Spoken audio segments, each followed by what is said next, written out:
Ok? Boa noite a todos. A priori, para falar desse tema, livre-arbítrio, sofrimentos e alegrias,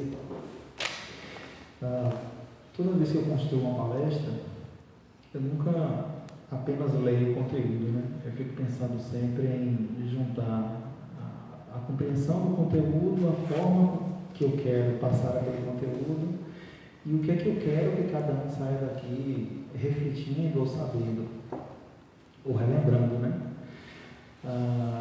E eu tive uma ideia inicial que eu acabei não conseguindo fazer. Minha ideia é que na palestra de hoje eu trouxesse 6 quadros. Os meus slides não teriam nenhum tipo de texto, seriam apenas 6 quadros. 3 quadros em que, no olhar primeiro, assim, a gente já identificasse que se tratava de momentos de sofrimento, e 3 quadros de momentos de alegria. E ao passo que eu mostrasse os quadros, eu ia falar um pouquinho da história de vida de cada um daqueles autores, do contexto que estavam, e a gente ia parar um pouquinho para interpretar cada um dos quadros, né? Para que a gente pudesse ver que as cores impactam, né? O formato dos seres humanos ou da natureza apresentada no quadro impacta e nos faz perceber que ali são momentos de alegria, são momentos de sofrimento. O fato é que a gente não tem dúvidas quando a gente olha o quadro, né, e sabe que aquele quadro trata de sofrimento ou trata de alegria. Mas eu não me senti muito seguro para fazer isso, não pela dificuldade de identificar, mas porque na busca eu não me senti tocado pelos quadros. Eu gosto de sentir essa relação com aquilo que eu vou passar. E eu não construí essa relação, mas eu ainda tenho intenção de, em um outro momento, construir essa palestra apenas com 6 quadros. Farei isso em um outro momento. Então, eu quis trabalhar de uma outra forma. Eu pensei naquilo que me remete quando eu falo em livre-arbítrio. E quando eu falo em livre-arbítrio, eu penso logo em poder de escolha.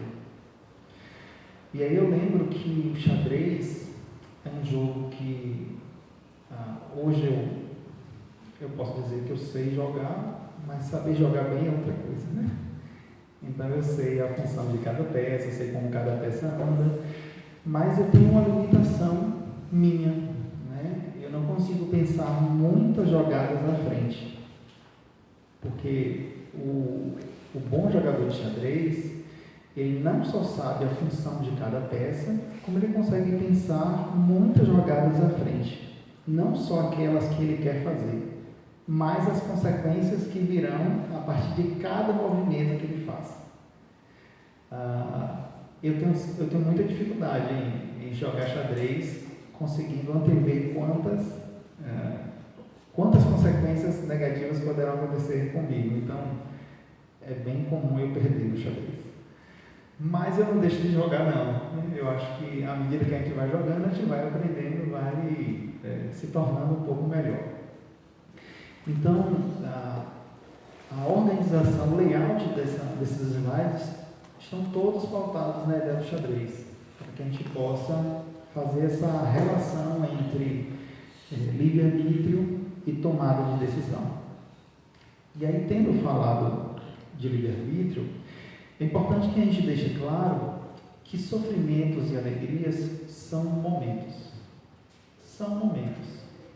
Não existe um 100% sofrimento, aquele que sofrerá eternamente, né? Nem existe na nossa condição, aqui na Terra, aquela pessoa que está predisposta a ter apenas momentos de alegria.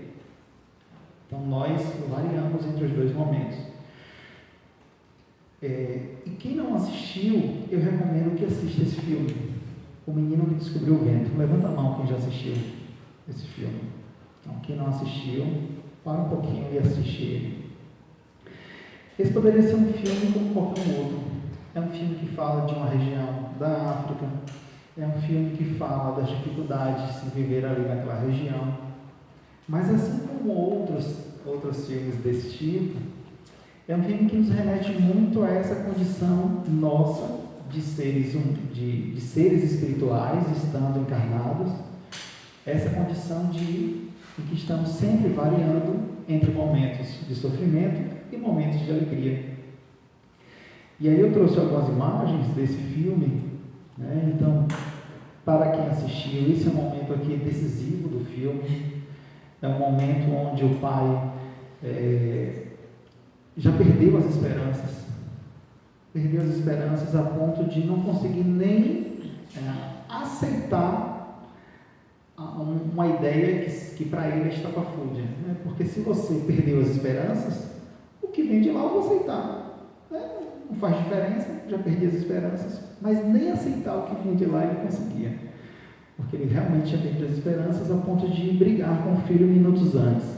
Então ele está aqui nesse momento porque a esposa teve uma conversa muito séria com ele sobre o que eles já perderam na vida, né? Pelas decisões que tinham tomado, tentando acertar e até então não tinham acertado. E nesse momento aqui o filho tinha feito uma proposta. O filho, ele teve uma ideia. Ele, apesar de um pouco estudo, era um menino muito observador, muito curioso, muito estudioso, e ele teve uma ideia. Eu não vou contar o final do filme não, para não atrapalhar, né? Mas ele teve uma grande ideia. E não era uma ideia para ajudar apenas a família dele. Era uma ideia para ajudar todos que conviviam ali. Mas ele precisava do apoio do pai. E o pai não deu apoio. Então, depois dessa conversa com a mãe, o pai vai lá, tem essa conversa com ele aqui. Até esse momento, o pai ainda reticente, mas decide abraçar a causa do filho. E aí muda toda a proposta do filme. Nesse momento aqui, eu não trouxe especificamente para falar desse momento, mas eu trouxe aqui para falar do quanto aquela família era feliz em uma situação de extrema pobreza. Era uma casa, para você ter uma ideia, o telhado, eles não tinham condições financeiras, tiveram que retirar o telhado, que era de zinco, né? Para botar palha, para poder vender e tentar comprar sementes. Então, assim como vários nordestinos, né, ainda plantam necessitando da chuva, né, não tem irrigação, né, não tem um sistema de irrigação próprio para poder molhar a terra o ano todo. Nesse caso aqui do filme, eles também não tinham, então eles ficavam dependendo da chuva. E mesmo com toda a diversidade, uma terra extremamente seca, um local extremamente de difícil acesso a sementes, difícil acesso à democracia, ainda assim eles eram felizes. E aqui eu trago como uma representação, nesse momento que assistiu o filme, no momento onde eles estão em fila, tentando comprar alguns quilos de semente para plantar. A fila é enorme, vários não vão conseguir comprar, aqueles que compraram correm o risco de serem saqueados na saída. Então eu acho que esse filme é muito representativo para o nosso tempo hoje, porque nós vivemos momentos de alegrias e momentos de sofrimento. Essa é uma realidade. Na condição que nós estamos hoje, nós não vamos escapar dessas duas realidades. Momentos de sofrimento, momentos de alegria. Mas a gente tem o nosso livre-arbítrio. Se a gente tem o livre-arbítrio, a gente tem condições de escolher como a gente vai passar por cada uma dessas situações. Se aproveitando cada vez mais os momentos de alegria, ou se aproveitando cada vez mais os momentos de sofrimento e tristeza. Me parece que hoje há uma busca por se alimentar de momentos de sofrimento. As pessoas param para conversar, para discutir quem sofre mais. Falando, eu estou com a mão encravada, eu perdi o dedo. Falando, eu estou com a dor na coluna. Diz assim, eu não consigo sentar, eu já fico deitado a vida toda. Meus cabelos estão caindo, eu já estou careca. As pessoas ficam se degladiando para dizer quem é que sofre mais. E com isso você acaba ampliando os seus momentos de sofrimento. E você acaba afastando da sua vida aquelas pessoas que poderiam te fazer feliz. Porque ninguém gosta de ficar muitas horas do lado de alguém que só fala coisas ruins, né? A gente até tem momentos para falar, mas falar só sobre isso, ninguém aguenta. No Evangelho, há uma frase que diz assim: as vicissitudes da vida derivam de uma causa, e pois que Deus é justo, justo há de ser essa causa. A gente precisa lutar para que não tenhamos momentos de sofrimento.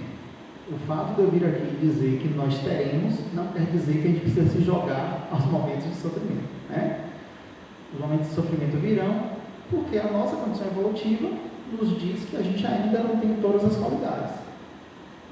E ao passo que a gente não tem todas as qualidades, a gente vai errar. E se a gente erra, enquanto consequência, nós teremos momentos de sofrimento. Então, aonde está essa causa das vicissitudes da vida, dos sofrimentos pelas quais passamos? As nossas decisões, os nossos atos. Como nós somos espíritas, a gente sabe que quando a gente fala assim das nossas decisões, a gente está falando das decisões desta vida e das decisões das vidas anteriores. Então hoje, às vezes a gente pode não encontrar a lógica do porquê a gente está passando por determinada situação. O que não quer dizer que ainda assim aquele sofrimento não seja justo. Então, se a gente trata o sofrimento enquanto injustiça, a nossa concepção de Deus está equivocada. Ou Deus é justo ou não é. Se Deus é justo e Ele é bom, então Deus não escolheria você para sofrer mais do que o outro. Então, tem que ter uma outra causa, que não seja a escolha de Deus. Então, se acreditamos que Deus é justo e que Deus é bom, e a doutrina espírita nos diz que o que Deus faz é, no momento em que Ele cria as coisas, Ele cria também as leis da natureza. Essa lei da natureza ela está aí para todos. Então, todos vamos arcar com as consequências dos nossos próprios atos. Existem condições, é claro, espirituais, onde você não precisa mais passar por alguns sofrimentos e você faz a escolha de passar para poder ajudar o ente querido, para poder... normalmente assim, quanto mais você evolui, maior fica a tua família.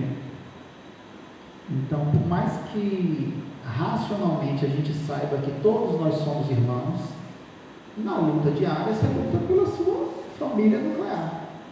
Sua esposa, seus filhos, né? Seu tio, sua tia, sua avó. Mas à medida que a gente evolui, a gente começa a perceber que o vizinho, quem tranqueiro, também é seu irmão. Você vê que o seu colega de trabalho é seu irmão, que o motorista do ônibus é seu irmão, aquele que buzinou no trânsito, que passou na sua frente é seu irmão, aquele que pisou no seu pé é seu irmão. E mesmo que você não precise passar por alguns momentos de sofrimento, a depender da condição espiritual, você às vezes faz a escolha de estar junto dos demais, porque ainda tem irmãos em sofrimento.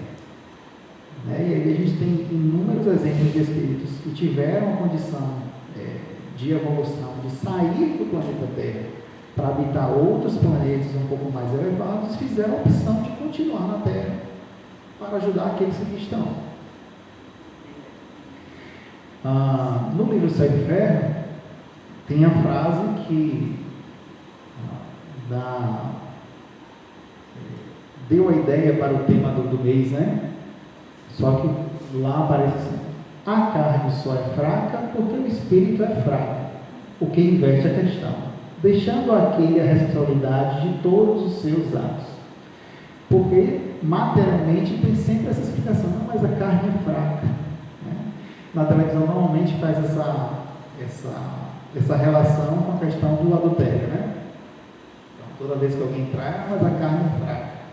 Mas isso em relação à gula, isso em relação à mentira, isso em relação a outra coisa. A ideia é que você coloca a culpa na carne, na matéria. Então, o fato de eu estar encarnado já pressupõe que eu posso errar, porque a carne é fraca. Mas aí no céu e inferno, os espíritos vão dizer que não. A carne só é fraca porque o espírito é fraco.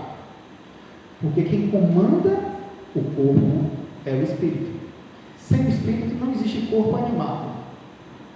Então, para existir corpo animado, tem que haver o espírito, que é a sede dos pensamentos. Então, é o espírito que é fraco ou forte. É o espírito que consegue resistir ou não às tentações. É o espírito que consegue dizer não, mesmo quando ele sabe que ele ainda quer algo, mas ele já sabe que é errado.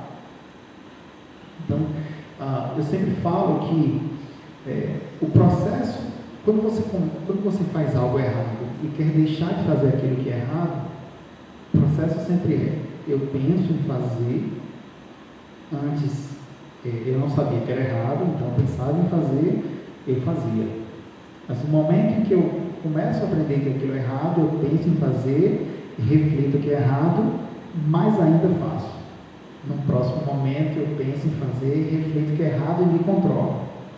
Até o momento que você vai deixar de pensar em fazer. Aquilo não vai fazer mais parte do teu dia a dia. É um processo doloroso, difícil, demorado, mas é possível. Porque Deus nos fez para progredir. Não há nenhum espírito que deixe de progredir. O que acontece é que no processo evolutivo, cada um de nós cresce e evolui num tempo diferente. Né? Todos nós temos um tempo no processo evolutivo. E aí vem a pergunta: queremos mesmo ser felizes? Bom, eu venho falando aqui até então que os momentos de sofrimento têm enquanto causa os nossos atos, as nossas ações. Mas a todo momento a gente pergunta às pessoas: vocês querem ser felizes? Vou perguntar aqui: quem aqui não quer ser feliz? Levanta a mão. Tem, talvez até tenha aquele que quiser se levantar a mão, fica com vergonha, né? Mas de modo geral, todo mundo quer ser feliz. Mas se todo mundo quer ser feliz e a causa dos nossos sofrimentos são as nossas ações, tem um contrassenso. Se eu tenho condições de criar para o meu futuro só momentos felizes, só momentos alegres, por que é que eu construo hoje um futuro de momentos de sofrimento? É uma questão para a gente refletir. Nosso momento espiritual é esse momento paradoxal aí. Nós estamos nesse momento vivendo esse dilema diariamente. Por mais que acreditemos num futuro, que esse futuro com certeza é melhor do que o hoje, porque todos nós vamos evoluir, por mais que acreditemos que temos várias encarnações, por mais que acreditemos que uma boa ação gera de retorno uma boa ação também, por mais que acreditemos em tudo isso, nós ainda pensamos no errado, alguns até já sabem que é errado, mas ainda assim cometem o erro. Então é algo para a gente poder refletir.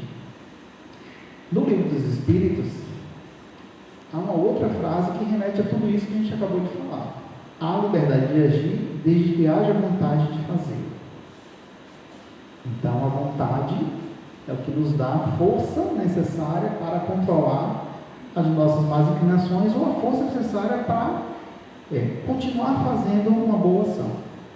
Mas aí vocês podem me perguntar: não, mas se existem as causas anteriores, então nesta encarnação eu passarei por alguns sofrimentos. Fato. Mas da mesma forma que eu digo que sofrimento e alegria são momentos, sofrimento e alegria são interpretações também. O que é um sofrimento? Quem poderia me dar um exemplo aí de um exemplo de um momento que você sofreu? Alguém? Qualquer um de vocês. Fala assim: não, nesse momento aconteceu isso comigo aqui e eu sofri nesse dia.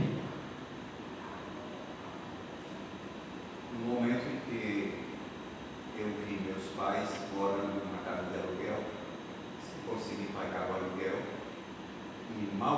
somente tinha uma alimentação por dia. Aí, nesse momento, eu senti que era um sofrimento. Concordamos que é um momento de sofrimento? Sim. Não deve ser fácil para ninguém naquela situação, nem pai, nem mãe, nem filhos, né? Reconhecer, o filme fala sobre isso também. Quem não assistiu, assista. Não é fácil para ninguém reconhecer que, mesmo tendo esforços para dar o de melhor para os seus filhos, ainda assim faltam condições materiais para garantir a subsistência mínima. E aí não conseguir pagar um aluguel representa muitos outros problemas que podem vir adiante. Quantas pessoas moram na rua? E eram pessoas que eram casadas, tinham filhos, trabalhavam, foram morar na rua. Pessoas que hoje ainda trabalham e moram na rua.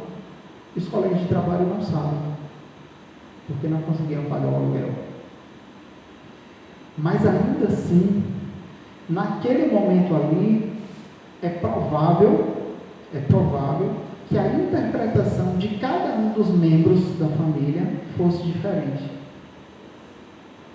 Por mais que reconhecesse materialmente a questão que geraria o sofrimento, mas o sofrimento é também uma questão do quanto você se dedica a ele. Aquele é o momento que a família esteve mais junto, mais unida.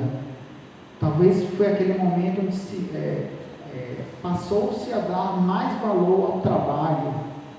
Talvez aquele momento tenha sido o momento onde alguns dos filhos se tornaram adultos, porque reconheceram que eles precisavam deixar de ser criança ou adolescente para poder ajudar em casa. Então, a interpretação da situação também impacta. E um momento que a priori seria de sofrimento pode ser um momento de extrema alegria. Talvez um momento como esse, não foi o teu exemplo, mas pode ser um momento que precisava para pais e filhos voltarem a se falar, se abraçarem, pedir ajuda. Né? O quanto nós temos ainda nesse mundo machista de pais que não conseguem, por mais que se esforcem, não conseguem colocar tudo em casa e não abrem a boca para pedir ajuda. Não dizem que foram demitidos. Então, talvez esse seja um momento também de se abrir, né? De dividir com o outro a dor, e daquele momento de sofrimento floresce um momento de alegria. Mas aí a gente precisa também pensar assim: as pessoas realmente sabem o que é felicidade? E essa pergunta, ela não é uma pergunta retórica, ela é uma pergunta objetiva, porque hoje o que nós vemos na internet principalmente é uma busca pela felicidade, ou pelo menos uma apresentação de felicidade, uma representação de felicidade que está totalmente relacionada a bens materiais.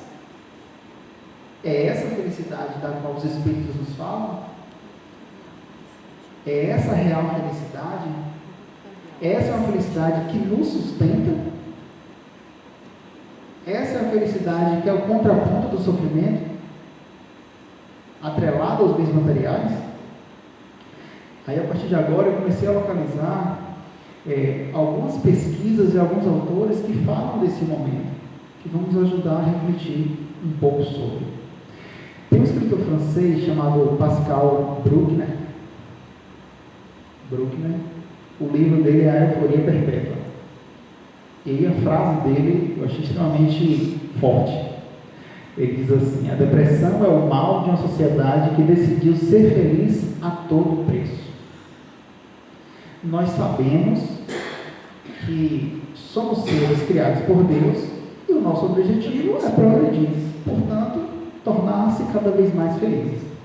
Sabemos disso e a gente vai buscar essa felicidade. Mas uma compreensão equivocada de felicidade, uma compreensão de felicidade vinculada aos bens materiais, recai nisso aqui, ó. A gente vive uma pressão que a sociedade nos coloca, e a rede social dá da mídia, né? Nos faz ver com mais clareza o quanto nós estamos sendo pressionados a dizer que somos felizes. A gente encontra as pessoas na rua, a gente fala assim: oi, tudo bem?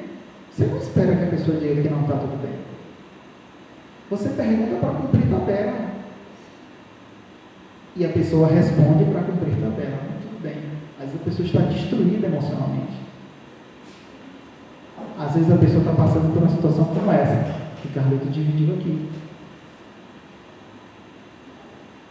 Só que há uma necessidade de que a gente não pode ser fraco. Por que o outro é feliz e eu não sou? Eu tenho um grande amigo que vinha sequencialmente postando fotos de viagem com a esposa no Facebook. E eu sou muito amigo dele e tive a oportunidade de perguntar: mas como é que você consegue, né? Porque eu trabalho tanto, eu não estou conseguindo fazer essas viagens. E aí ele me disse, já depois de um tempo, ele já estava na verdade separado daquela esposa dele, e ele disse assim: na verdade, quando a gente viajou no início do casamento para vários lugares, só que a gente alimentava o Facebook com as fotos da viagem, porque assim, você vai, por exemplo, para a Europa, você não vai para um país, né? Normalmente você vai para um país e visita os demais. Então, como se fossem várias viagens em uma só. E ele foi, ao longo dos anos, alimentando o Facebook como se aquilo fosse a verdade. Só que a vida do casal já não era uma vida feliz. Eles já não paravam para conversar.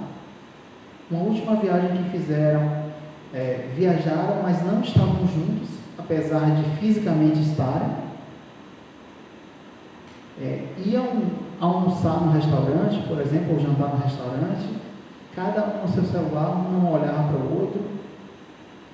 O que cada um queria para o futuro da sua vida se tornou cada vez mais diferente. E eles se separaram. E aí todo mundo toma um susto. Como é que se separa o casal mais feliz do mundo, podendo viajar e tantas fotos bonitas? Só que a gente não pode achar que aquilo que está na internet é a verdade absoluta. Ali na internet, às vezes, quando é verdade, aí vem o professor de história, né? Toda verdade, ela sempre é um ponto de vista. Ela é sempre parte de um contexto. Então, naquele momento ali, onde as fotos foram tiradas, talvez fosse o casal mais feliz do mundo. Mas não quer dizer que quando foram postadas, ainda era o casal mais feliz do mundo. Quantas pessoas tiram foto em cima de lanchas que não são suas? Casas que não são suas, né? Carros que não são seus. Quando eu fiz história, eu tive um colega que ele formou em história, não participou da solenidade, porque toda a família dele achava que ele estava formando em direito. Ele alimentou a mentira durante os 4 anos do curso.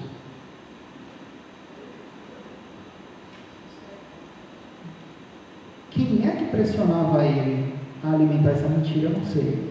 Mas com certeza, se ele alimentou essa mentira, é porque ele queria ser feliz.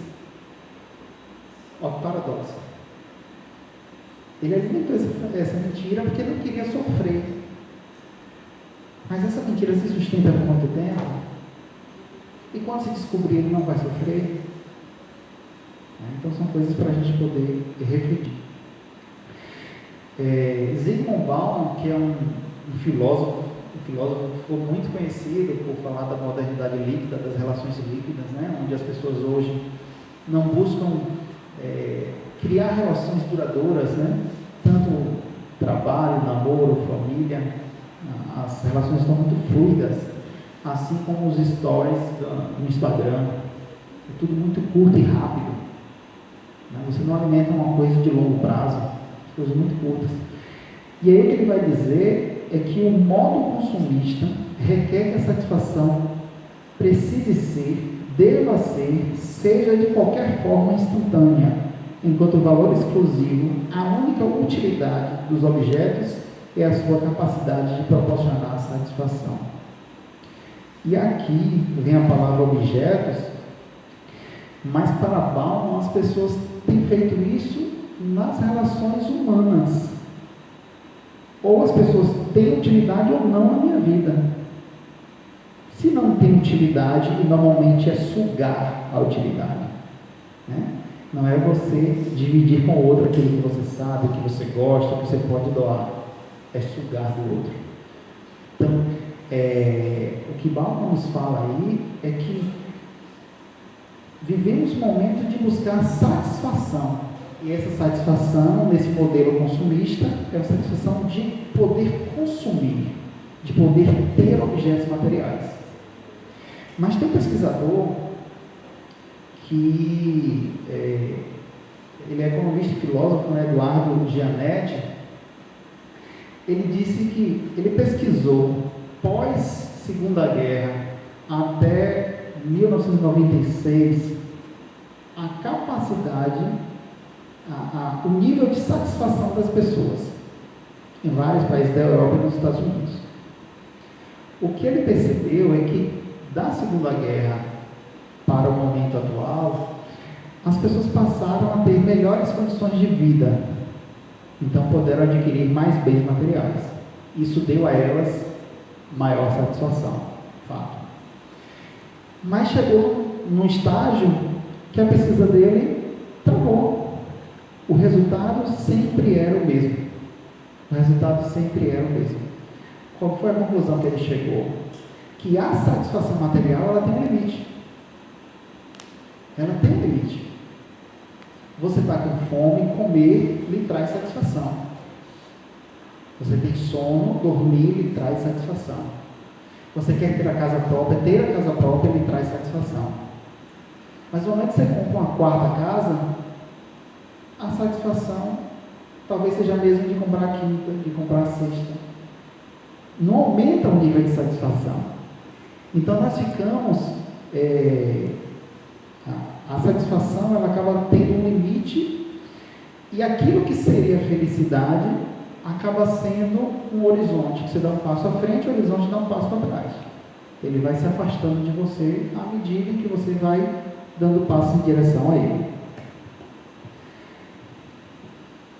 No livro O Paradoxo da Escolha, o psicólogo americano Barry Schwartz, ele diz assim: muita gente fica simplesmente paralisada com tantas opções. Esse é um outro problema do nosso mundo atual. Quando você tinha 2 tipos de tênis, que chute e conga, era muito mais fácil escolher. Quando você tinha 2 tipos de shampoo, e eu não sou muito antigo, né? Eu vou dizer Palmolive e Monange, mas eu sei que tem os mais antigos aí, que a galera ia lembrar.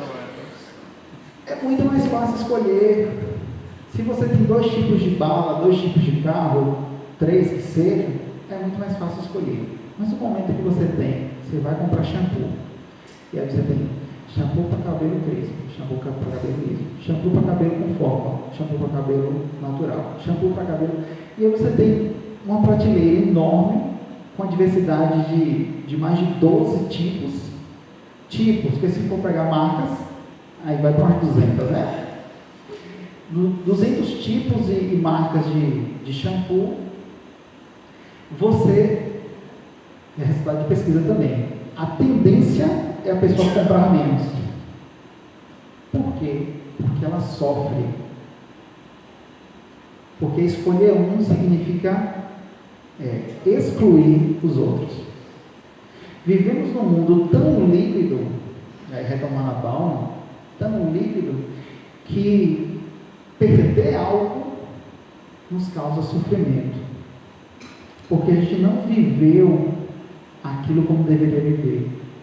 E aí as escolhas materiais, que eram, para essa sociedade atual, o ápice da felicidade, né, a conquista material, ela se torna também difícil. Não é só comprar uma camisa, tem tantos tipos de camisa, e você passa a sofrer para escolher. E via pesquisa, eles perceberam que se eu coloco 6 tipos de doces e na outra prateleira eu coloco 20 tipos de doces, quem visitou de 6 tipos compra mais a de 6 tipos do que a que foi nos de 20 tipos, apesar de ter muito mais opções. Olha que contrassenso, né? Por quê? Porque a nossa ideia de perder, ela se torna mais forte do que a de ter aquilo ali. E é por isso que as pessoas que têm muito dinheiro, a tendência é comprar de tudo. Né? Acabam comprando de tudo entre ter que escolher, compram as duas coisas. Mas a gente pode parar para se perguntar assim, de onde vem nesta encarnação essa minha vontade ou essa minha forma de lidar com as situações? Dentro da psicologia existem várias correntes. Existe uma corrente chamada PCC, Teoria Cognitivo-Comportamental, Terapia Cognitivo-Comportamental. E nessa corrente, eles defendem isso, ó, que o pensamento afeta a forma como nós sentimos, como nós nos sentimos e, consequentemente, como agimos. Vou repetir. O pensamento afeta a forma como nós nos sentimos e, consequentemente, como agimos. Eu estou andando na rua, aqui na Cidade Nova, meia-noite, a rua deserta, vem uma moto, eu escuto o som de uma moto. O que é que vai acontecer? Eu vou pensar que eu vou ser assaltado, ou coisa pior, meu sangue gela, minha boca fica seca, eu não consigo decidir entre correr e ficar parado. Né? Continua andando, tem alguns que param, né? Tem alguns que correm, tem uns que gritam, né? Mas o fato é esse. Então, a situação não aconteceu. O que nós fizemos foi pensar sobre, sentir e agir. Mas quando a moto se aproxima, eu percebo que era Tony. Pessoal, Léo, você está por aqui, não tem medo não? Né? E aí eu dou a de medo que nada, passou longe, não, aqui acredito no plano espiritual, não, que nada. Então, nessa tabelinha aqui, ele mostra uma outra situação para que a gente possa pensar sobre isso. Estava andando na rua, passei por um colega, mas ele não me cumprimentou. Essa é a situação. Você está andando na rua, passou por um colega e ele não me cumprimentou. Olha as possibilidades. Aqui não são todas as possibilidades, né? Mas algumas delas. O pensamento, ele não gosta de mim. Era seu colega, passou e não cumprimentou. Inclusive, eu falo isso para todos os meus alunos. Se eu lhe ver na rua e não falar com você, é porque eu não devia. Eu uso óculos, mas não quer dizer que eu enxergo. Né? Existe uma limitação com óculos. É porque o pessoal tem mania de achar assim, que quando não falou com você é porque está desdenhando, não quer falar com você. Eu não tenho isso. O pessoal ainda diz que eu fico mendigando que o povo fala comigo. Se eu encontrar Taninha na rua, por exemplo, Taninha está lá embaixo. Eu vou olhando, andando, olhando para a Taninha, vou olhando, até ela olhar. Faço. A não ser que eu dobre na rua, né? Mas ainda dou uma voltada assim para ver se ela olhou, para poder. Nessas aí também, que não enxergo de longe, eu já falei com pessoas que eu não conhecia, né? Mas eu não perco a viagem. Tá? Eu deixo a pessoa achar que ela que não está lembrando, para não perder a viagem. Mas o fato é que, se eu penso que ele não gosta de mim, qual é a emoção que vem? Tristeza. Como é que eu vou agir? Choro. São possibilidades, né? Ele não tinha o direito de me ignorar. O que é que eu sinto? Raiva. O que é que eu penso? Nunca mais. O que é que eu faço, né? Nunca mais falo com aquele colega. São exemplos de que controlar as nossas ações, ela nunca será tão somente controlar o fato, o agir em si. Existem instâncias anteriores que te proporcionam agir daquela forma. Então é importante que a gente perceba qual é a emoção que está por trás daquela nossa ação. Que a gente perceba qual é o pensamento que nos fez agir daquela forma. Então, na medida que a gente consegue fazer isso, se torna um pouco mais fácil a gente poder fazer as escolhas. Se a gente quer agir para ter no futuro momentos mais de alegria ou momentos mais de sofrimento. Ainda sobre a TCC, é como se as raízes de uma árvore fossem aquelas questões mais nucleares, aquela área do teu pensamento que para vocês é até difícil de detectar que você tem ela. Para quem não acredita em outras encarnações, a gente pode dizer apenas do processo de criação dos pais, né? Onde às vezes alguns pais falam assim, não, você vai conseguir nada na vida, então de algum modo internaliza isso. O tronco acaba sendo o nosso pensamento. Então, é como se a raiz, ela desce um comando de forma tão forte, mas ao mesmo tempo sutil, que você não percebe que o comando vem de algo que você passou a acreditar. Ora, nós somos espíritos, a gente sabe que essa raiz aí não é só dessa vida, né? Passou a acreditar. Então, aqui está o intermédio, e aqui são as nossas ações, é a forma como externaliza aquilo que está lá atrás do pensamento. Então, o que é que a gente precisa fazer? A primeira coisa é agir aqui, controlar as ações. Controlando as ações, a gente vai tentar refletir o que é que gerou aquela ação, e aí por aí vai, controlando os pensamentos, controlando a emoção, até a gente ter um outro tipo de postura. É fácil? Não. Mas tem um psicólogo americano chamado Martin Seligman, que ele reflete assim: as pessoas têm dificuldade de se ver felizes. As pessoas têm dificuldade de encontrar e alcançar a felicidade. Por quê? Porque a felicidade se torna algo muito subjetivo, muito distante, né, das pessoas. E aí, nos estudos dele, ele chegou à conclusão que, na verdade, felicidade é a junção de 3 coisas: prazer, engajamento e significado.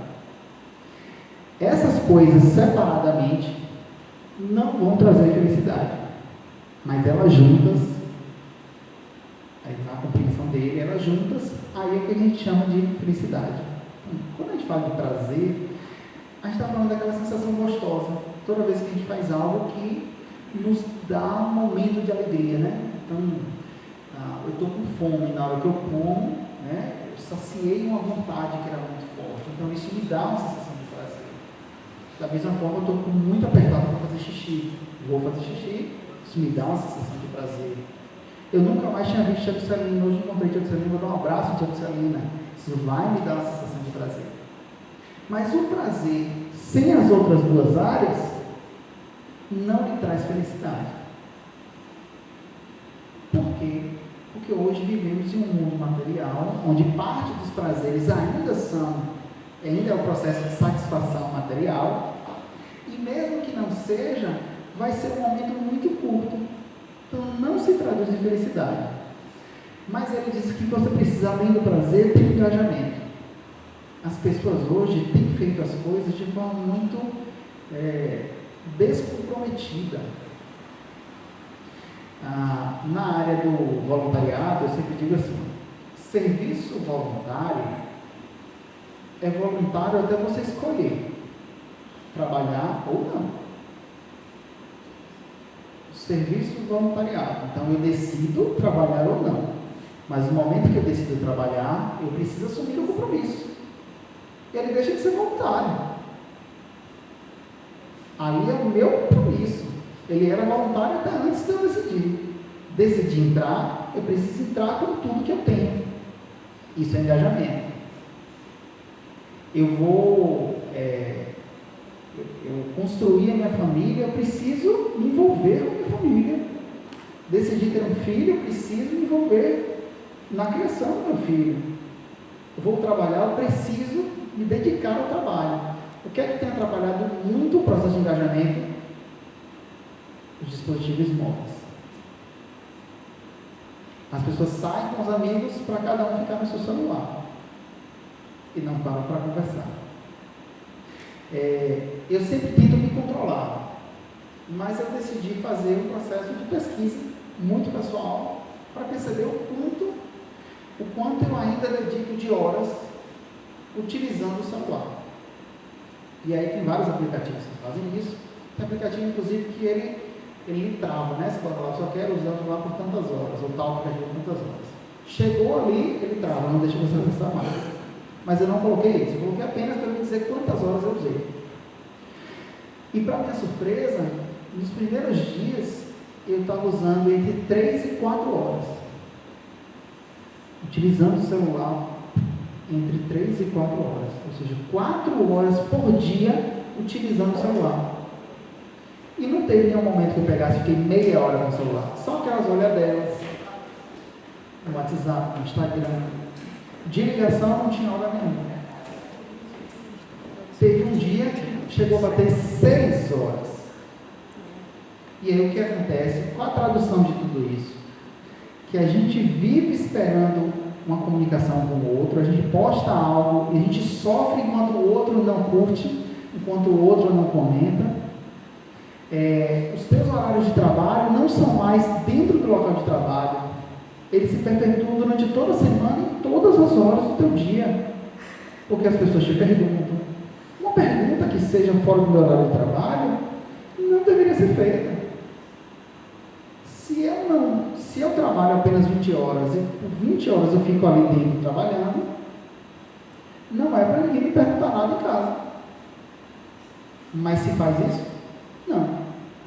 A gente tem a sabedoria ou a assertividade de chegar para o patrão e falar assim, ó, não me ligue fora do horário, porque eu só trabalho aqui X horas. A gente faz isso?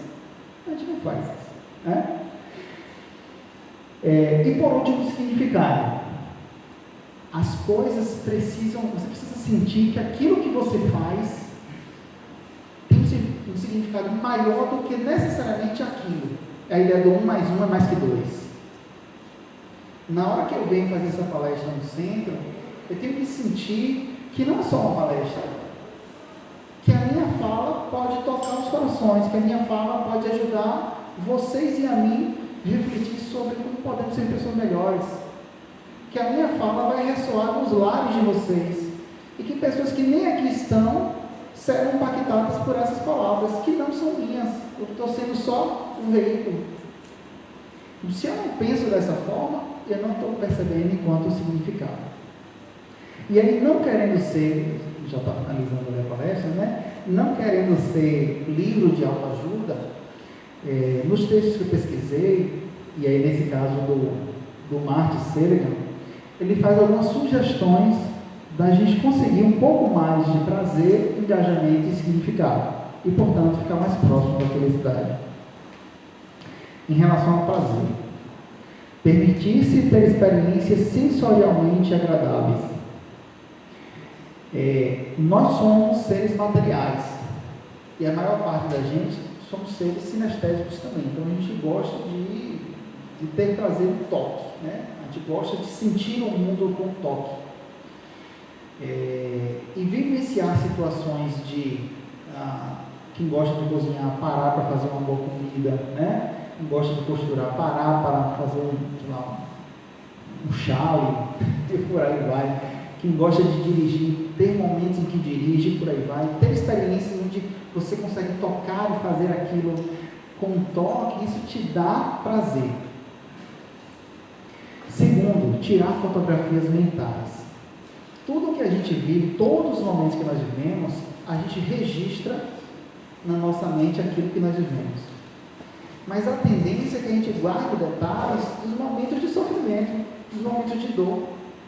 Nos momentos que a gente estiver mais feliz, a gente precisa parar, tirar uma fotografia bem tirada assim da mente, olhar para aquele momento assim, pô, esse momento eu estou muito feliz. Olha o cheiro que eu estou sentindo, olha o sabor que eu estou sentindo, olha a alegria que eu estou sentindo, qual é a roupa que a minha esposa está, qual a roupa que o meu filho está, sabe? Fazer isso de forma mais consciente. Isso não só vai te dar um prazer maior naquele momento, como em momentos tristes, você consegue retomar esse momento, essa sensação de prazer do momento feliz e conseguir sair daqueles momentos tristes. Terceiro, ter companhia.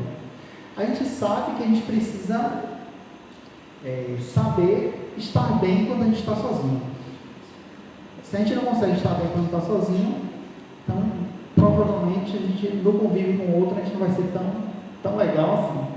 Mas o fato é que estar em companhia é algo muito agradável. A gente precisa escolher as pessoas que vão estar ao nosso redor, para que sejam pessoas que nos empurrem para cima, que nos deixem felizes, e que eu seja na vida de outras pessoas essa pessoa que vai fazer o outro feliz também, fazer o outro sorrir. Eu estou com uma avó que está bem aguentada, e aí num momento como esse, cada um pensa em chegar lá, né, e aí ficar triste junto, né? Mas eu não sou assim, eu sou aquele que chegava e fazia ela dar risada. Então eu cheguei esse dia lá no hospital para fazer ela rir, porque eu sou assim. Então, eu não posso mudar a minha forma de ser por causa daquele momento. Não. Naquele momento, eu precisava ver que quem estava ali era o Léo, com as qualidades e defeitos de Léo. É claro que se eu pudesse só levar as qualidades, melhor, né? Mas o fato é que para que eu não construa algo que eu não sou, mas que eu sempre busque ter companheiros ao meu lado. Sobre engajamento, dedicar-se a tudo que faz. Dá uma atenção especial àquelas coisas que você se prontificou a fazer. Vai lavar um prato, lava o prato pensando ali naquele processo. Né? Vai fazer uma viagem de moto, faz a viagem de moto refletindo sobre cada coisa que você está fazendo ali. E por aí vai. Arrumar uma atividade desafiadora. O autor diz que não pode ser uma atividade que seja muito fácil, nem pode ser uma atividade que te faça desistir, mas seja uma atividade que te proporciona se sentir desafiado. Então, por exemplo, eu gosto de quadros. Então, em algum momento da minha vida, eu quero começar a tomar aulas de pintura. Então, naquele momento a gente vai aprendendo a pintar, eu vou estar sendo desafiado. Né? Quando você está aprendendo violão, quando você está aprendendo não sei, qualquer outra coisa que você ainda não sabe, mas você quer, então você luta por aprender aquilo. Então, nesse momento do engajamento aí, os autores dizem que acontece um negócio chamado fluxo. É quando acontecem alguns processos no teu córtex cerebral, córtex pré-frontal, né? E você perde a noção do tempo. Você se dedicou àquela coisa, você está tão bem fazendo, aquilo está te trazendo um prazer tamanho que o tempo voa. E você não percebe que passou o tempo. Isso é o que eles chamam de fluxo. E exercitar-se, praticar exercícios, atividades físicas, nos ajudam também a concentrar naquele momento. Quem faz muito bem isso aí é o yoga, né? Que trabalha com o processo de exercício físico, de respiração e a ideia de o aqui e o agora. Né? Estamos vivenciando o aqui e agora, respire, sinta seu corpo aqui e agora, e por aí vai. É bem legal. E significado, escrever coisas pelas quais você é grato. Os autores dizem que se você faz isso pelo menos uma vez por semana, se você fizer isso uma vez, por 6 semanas você sente uma sensação diferente em você. O fato de você pegar um papel e escrever por coisas e pessoas que você é muito grato, muito agradecido. Segundo, fazer atos de altruísmo e bondade. A gente fala muito disso aqui na doutrina espírita. Então, sair do seu momento e se dedicar a ajudar o outro, ali também gera um processo de eu sirvo para o mundo. Sabe? A minha ausência no mundo ela é sentida. Porque se a gente para pensar e pensa que a nossa ausência ela não é sentida, a gente não percebeu o significado da nossa vida aqui na Terra. Nem para a gente, nem para os outros. E aí eu lembro muito de uma imagem que eu vi do velório de Tio Vila. O velório não, né? Do cortejo até o enterro. Claro que a gente está falando do processo do corpo material, né? Chegou o momento de morte, né? Normalmente as pessoas vão para o cemitério, mas assim, pela quantidade de pessoas que estavam ali, mostra que aquela vida material, e eu nem estou falando, né? Aquela vida material desse momento aqui na Terra causou impacto e foi significativo em muitas vidas, não só dos familiares e amigos dele. E fazer visitas de gratidão. Tem pessoas que passaram por nossa vida e talvez a gente não veja mais, talvez a gente não tenha mais aquela amizade, mas são pessoas que fizeram algo que nós somos muito gratos até hoje. Dedica um momento para ir lá e falar assim: eu vim aqui te visitar e te agradecer de novo, porque você naquele momento fez isso. Isso não só vai te causar uma sensação boa, como vai impactar positivamente a vida do outro. Então o que Selma fala é que na hora que a gente junta prazer, engajamento e significado, a gente encontra a felicidade. E a gente transforma os vários momentos de sofrimento e os vários momentos de alegria em algo que tem um significado maior, que é aquilo que todos nós queremos ter, que é a felicidade. Já estamos encerrando, viu? Essa questão do Grupo dos Espíritos eu trouxe para a gente sair daqui tranquilos, leves e calmos para casa, porque por mais problemas que você hoje vivencie em sua vida, por mais problemas que hoje lhe afligem o coração, a mente, e a gente tem a tendência de sofrer mentalmente, a gente nem viveu a coisa ainda, mas a gente sofre antes, né? Por mais sofrimentos que tenhamos, nenhum de nós está fadado a continuar sofrendo. Nenhum de nós. Isso só aconteceria se fosse possível alguém não progredir. Mas Deus não criou ninguém para ser eternamente mal. Então todos nós estamos num processo evolutivo. Nós estamos em uma caminhada e essa caminhada ainda colhe frutos negativos das tuas ações que não foram tão bem pensadas. Mas é a caminhada do hoje que transforma as consequências do futuro. Então, que nós tenhamos a certeza e a clareza de que tudo que nós fizermos causa impacto nas nossas vidas e em outras vidas. E toda vez que a gente for praticar uma ação, seja em nossa vida, ou seja porque a gente escolheu, ou porque a gente quer ajudar alguém, que a gente tenha certeza de que tudo gera consequências. Tudo. E que o único ser que pode te afastar das alegrias é você mesmo. Nenhum outro ser tem o poder de te afastar das alegrias. Nenhum. Nem os obsessores, né?